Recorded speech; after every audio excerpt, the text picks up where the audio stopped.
Good morning, parents. Good morning to grandparents. Of course, there will be some grandparents also here. Good morning to the teachers for the wonderful effort they have put in to bring in this program. Good morning to the children. Yes, good morning. All of you will be waiting to see your performance of your own children here. Nobody would have come to listen to some long lectures. However, I'll just spend a few minutes to tell some points. It may not, everybody may be knowing what I'm going to tell, but sometimes repeatedly, if you realize what is that, it'll be better. Okay. Now let us take my opinion. Of course, I've told this before also. Home is the best institution. The first institution is money. See, the child after it is born, by the child is 7 years, 7 varsha tanka, the brain develops almost 70-80%. By the year 7 years, almost 70% of the brain develops. The personality is formed. Afterwards, what happens is modification or refining that, whatever they have learned. This is a process. So, out of the 7 years, in the initial stages, 3-4 years are spent in the house only. That's why I mention that home is the best institution. That 3-4 years are very valuable. So how they even afterwards they come to school and then another they start learning. That's a different issue. But initial stages of learning happens only in the home, money. Who is the best teacher? My opinion, best teacher is mother. Next to mother only comes the other teacher in the school. So they learn a lot of things from the mother and home. So we should be very, very cautious of that. You would observe the child is born. The child is born generally, it is on the bed, on the back it will be lying down. It starts learning from the day one. First, it will try to recognize the mother. The face of the mother it will be recognizing. Eyes becomes active. From the eyes, it goes into the memory, how the mother's face is there. Father. Then there are other people. So also the voice, the ears becomes active. She will be recognizing the mother's voice first. Even for some distance, her mother voice is heard, the baby will turn to that direction. That means it's recognizing the voice. That's the second process. Ears become active. Ears and all our organs are connected to the brain again. So eyes becomes active, connected to the brain. Ears become connected to the brain. So this process goes on. It's a process of learning from day one. So the baby is lying on the back. After 2-3 months, it turns this way. That is called Dabakalodu in Kannada. Turns this side. So everybody celebrates. Yes, my baby is turned that side. They celebrate, in fact. So the process of learning. Once the baby turns this side, it will not enjoy sleeping this side. It will want to turn this side only. Afterwards, what happens? After Dabakunda Mele, it will not keep quiet. It wants to further explore the world. It starts moving, crawling.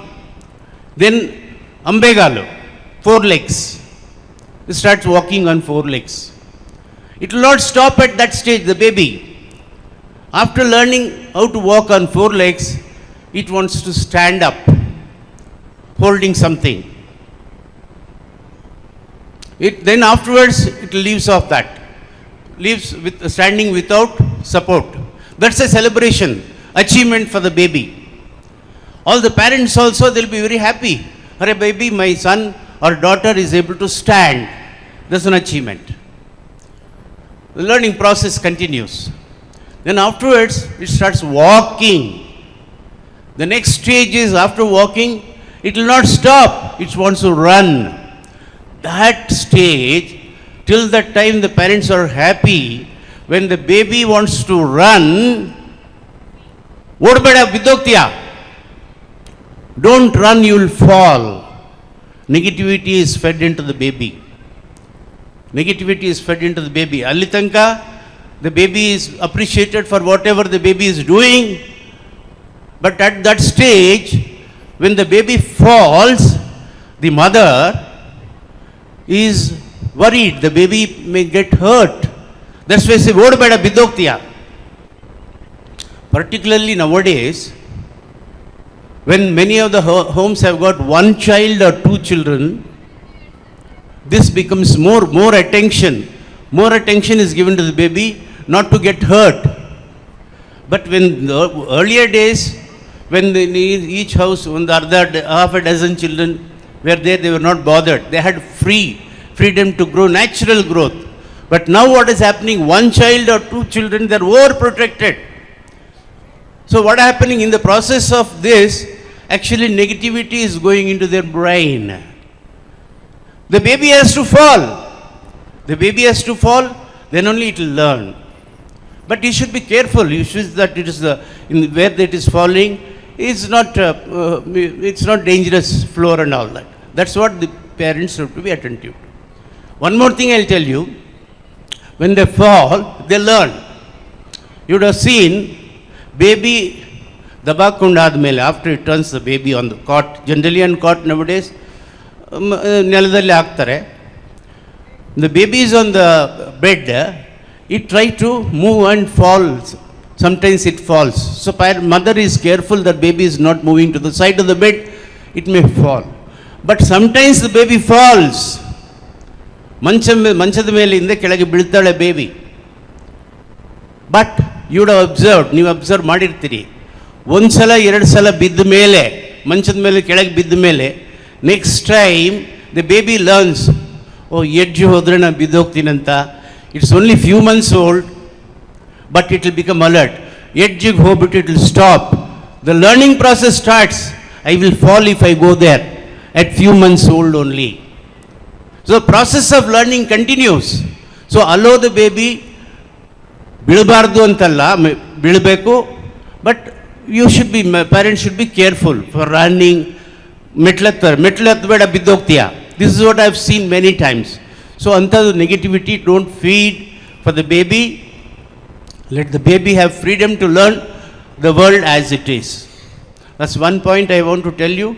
It may be there, yes, this is known to everybody, but it is better to repeat it. That's one point. Next point, what I observed, Uta. Many parents, many mothers complain, ನನ್ನ ಮಗು ಊಟನೇ ಮಾಡಲ್ಲ. They force feed the baby. That should not happen. If, for example, ಹಾಲಿಂದ when it comes to solids particularly, they want to feed. ಊಟ ತಿನ್ನಿಸ್ಬೇಕು, ಸ್ವಲ್ಪ ಚೆನ್ನಾಗಿ ತಿನ್ಬಿಟ್ಟು ಗುಂಡ್ಗುಂಡಾಗಿ ಆಗಬೇಕು, ಮುದ್ದೆ ಗುಂಡ್ಗುಂಡು ಆಗಬೇಕು ನನ್ನ ಬೇಬಿ ಅಂತ. Everybody wants to make that baby very healthy. They think that giving additional forced meal, force feeding, they'll become healthy. It is not so. It is not so. You cannot force anything, whether it is food or education or anything cannot be forced. You have to kindle their interest. Particularly when it comes to food, let them realize, the child, baby, what is hunger. The baby has to realize what is hunger, not overfeeding. Particularly when you are feeding the baby, the moment first time the baby says beda, you can understand, you can gauge. The baby is at enough, she says, she will nod the head, beda. That time you stop feeding. Innond ಸ್ವಲ್ಪ ತಿನ್ಬಿಟ್ಟು. No. That process, what happens is, the child develops aversion for that food. Always the child should like the food. So next time the child will ask the mother, kodu ಊಟ, whatever it is. So adu ondu. ಹಂಗೆ ಮಾಡಿದ್ರೆ, when the children are growing, they will happily enjoy their meal and eat. No force feeding. This point I have observed. Of course, I would have repeatedly told this before. I don't mind repeating the same point, because many of you will be new parents. Some may be old. Of course, all of you are new because last time I addressed some years back the same point. Okay. And next point I want to tell you, don't compare your child with another child. ಆ ಮಗು ಚೆನ್ನಾಗಿದೆ, ಆ ಮಗುದು ಚೆನ್ನಾಗಿ ಓದ್ತಾ ಇದೆ, ಹಂಗೆ compare ಮಾಡಬೇಡಿ. It gives a sort of inferiority complex for the baby. Never compare. Never compare your child to other child. Each child is unique. Each son is unique. They'll have their own strengths. So don't compare. That will also have. Okay. Next point is positive initiate ಮಾಡಬೇಕು ಅಂತ ಹೇಳಿದೆ. But don't see when you want to encourage anything the child, you should be cautious. Don't make the child overconfidence. The child should be confident. Don't artificially try to praise the child. Really see the sign, appreciate. When you feel that the child is not having sufficient strength to appreciate, don't discourage. You should be very cautious of that. Yeah, that's regarding that. Next, this sort of cultural program, which our teachers have put a lot of effort, and they're going to present. All of you are waiting to see your children perform.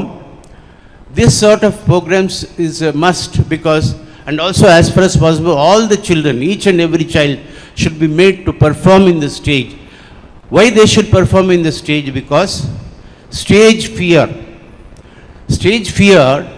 is next to